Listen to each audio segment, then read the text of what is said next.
अस्सलाम वालेकुम, मैं हूँ आयशा खान। सूद पे कर्ज लेना और देना इस्लाम में दोनों ही हराम करार दिया है, लेकिन आज इस डिजिटल दौर में इस हराम और नापाक काम का बाकायदगी से कारोबार किया जा रहा है। जी नाज़रीन, आज का मेरा टॉपिक है ऑनलाइन ऐप के ज़रिए गैरकानूनी तरीके से कर्ज फराहम करने वालों के बारे में है। इस ऐप के तहत कर्ज के नाम पर ब्लैकमेलिंग की जा रही है। आवाम को खुदकुशी और हैरेस के नए नए केस में इजाफा होता जा रहा है। आए इस ऐप के मुतालिक कुछ अहम खबरें सुनते हैं। बात कर रहे हैं ना लाइसेंस की, जो आप बात कर रहे हैं रजिस्टर्ड के बाद, 9 ऐप्स ऐसी हैं जो सिर्फ रजिस्टर्ड है। अगर आप मोबाइल ऑन करेंगे ना, आप एप्लीकेशन के सेक्शंस में चले जाएंगे, तकरीबन 100 से ज्यादा एप्लीकेशंस हैं जो कि कर्जा देने के लिए वहां पर बैठी हुई है। सर सवाल ये पैदा होता है, अब ये एक वाकया हो गया, उसके बाद अरबाब इख्तियार जागा है, घर का वाहिद कफील चला गया जो कि पिछले 6 महीने से बेरोजगार था। ये वाकया है तभी अरबाब इख्तियार जागे, या इससे पहले भी कोई वाकया रिपोर्ट हुआ, उनके खिलाफ भी कोई कार्रवाई हुई?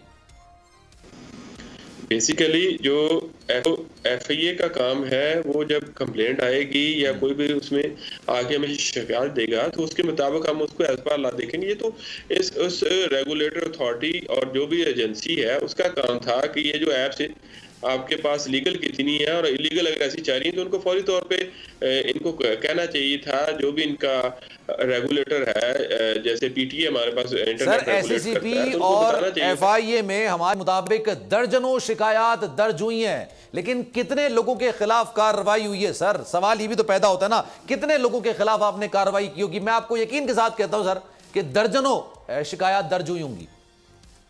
हमारे पास बहुत इंक्वायरी रजिस्टर्ड है, हम उन पे काम कर रहे हैं। तो ये उसमें 3 FIRs हैं और 17 एक्यूज अरेस्टेड हैं टोटल हमारे पास पाकिस्तान में। और तकरीबन हमारे पास जो है ना 45 के करीब अराउंड जो है ना वो इंक्वायरीज रजिस्टर्ड और नॉन रजिस्टर्ड की बात कर रहे हैं। सर मैं आपको बताऊं, ये जो है ना मोहम्मद मसूद साहब का, ये जहां से उन्होंने पहली कर्जा लिया था, पहला 13,000 रुपए का, ये रजिस्टर्ड ऐप है सर। इनको किसने इजाजत दी है कि ये लोगों को धमकियां दें, उनके मोबाइल की गैलरी तक का एक्सेस लें, उनकी फोन गैलरी का एक्सेस लें, उनके नंबर्स निकालें? सर ये तो रजिस्टर्ड थी ना, तो इनका तरीकेकार वारदात क्या होता है?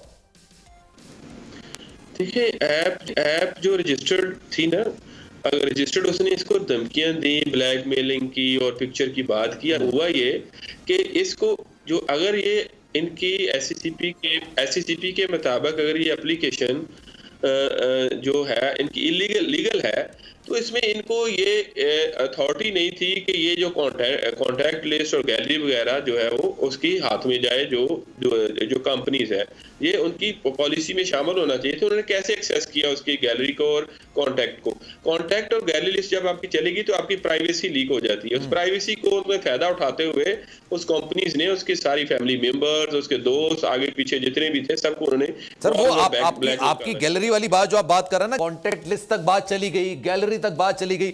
सर रजिस्टर्ड कंपनियां क्या इस तरह से काम करती हैं? अगर कोई नॉन रजिस्टर्ड कंपनी है जो कि 10,000 से लेकर 50,000 तक का लोन दे रही है, तो सर किसने उनको इजाजत दी कि वो गैलरी तक जाए? किसने उनको इजाजत दी कि फोन डायरेक्टरी तक जाए? किसने उनको इजाजत दी कि बाकायदा तौर पर वो सूद के नाम पर भत्ता वसूल करें? सर कहीं ना कहीं से तो इजाजत हुई होगी ना। और फिर रातों रात ये 13,000 की जो रकम होती है ये लाखों तक पहुंच जाती है। सर नहीं, रातों रात नहीं है, इनका तरीका वारदात डिफरेंट है। ये 13,000 अगर देते हैं तो ये कहते हैं कि इसको पे करो, 6 डे पे इसको कॉल करना शुरू कर देते हैं, फिर 7 डे इनका डे खत्म हो जाते हैं, फिर कॉल करते हैं। और डिफरेंट इन्होंने एनवायरनमेंट बनाई होती है। अच्छा। कि अब क्या करना है, फर्स्ट क्या कॉल करेगा, सेकंड क्या कॉल करेगा, थर्ड उसमें क्या कॉल करेगा। इनकी अपनी गैलरीज बनी हुई है। उसके अंदर फिर जो लास्ट वाला है वो बड़ा वो ऑकवर्ड कॉल्स करता है और हरास भी करता है, थ्रेट भी करता है, क्योंकि उसके पास सारी चीजें आज चुकी होती हैं। हमारे पास ऐसी कंप्लेंट थी, हम उनको इंक्वायरी में कन्वर्ट कर चुके हैं और इंशाल्लाह आपने कहा आप इन्वेस्टिगेशन कर रहे हैं सारे मामले की, आप तहकीकात कर रहे हैं, गिरफ्तारियां भी यकीनी तौर पर होंगी। तो सर ये जो पर्टिकुलरली मोहम्मद मसूद का मामला है, इसको आप इन्वेस्टिगेट कर रहे हैं या जितनी आपके पास शिकायत दर्ज होंगी उन तमाम को एक ही तरह से इन्वेस्टिगेट कर रहे हैं?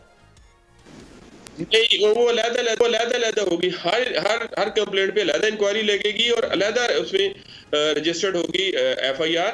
अगर इन एक्यूज में से भी, इन कंपनीज में भी जो भी हमने अरेस्ट किए हैं, अगर किसी और कंप्लेंट में भी, तो हम उसे दोबारा अरेस्ट करेंगे अगर उसकी बेल हो जाती है। अनरजिस्टर्ड है, जिनको इजाजत ही नहीं है इस तरह की काम करने की, पीटीए उनको ब्लॉक क्यों नहीं करता है सर? पीटीए तो फौरन से मोबाइल ब्लॉक कर देते हैं, तो ये एप्स को ब्लॉक क्यों नहीं करते हैं? ये तो क्वेश्चन SCCP और PTA के दरमियान है। अगर उनका कोई उसका मिल जाए जो इनको देखता है, क्योंकि इसमें रिमूवल और ब्लॉकिंग की है 37 जो उसमें पैका में क्लियर है, तो उन्होंने करना है। हमारे पास तो जो है सेक्शन ऑफ लॉ है कि हमने उसको इन्वेस्टिगेट करना है प्रॉपर इंक्वायरी के बाद, और उसको एज पर लॉ जो भी उसकी पनिशमेंट करना है, उसका कन्विक्शन करवानी है हमने। एक चीज और भी है ना, इनको फंड्स कौन फराहम कर रहा है, कौन इनको फंड्स दे रहा है? बेसिकली ये कहीं से भी पैसे तो लेते होंगे ना, उसके बाद फंड्स देते होंगे। अभी आपकी इन्वेस्टिगेशन में क्या बात निकल कर आई है, इनको फंड्स फराहम कौन कर रहा है जो ये कर्ज की मद में दे रहा है आगे? इसमें हमने डाटा इनका कलेक्ट कर लिया है, और HR की जो लिस्ट वगैरह वो भी हमारे पास आ रही है, और हमने कुछ लिख भी दिया है इनका सारा जो है ना CNIC से लेके कंपनीज की प्रोफाइल्स को SCCP को।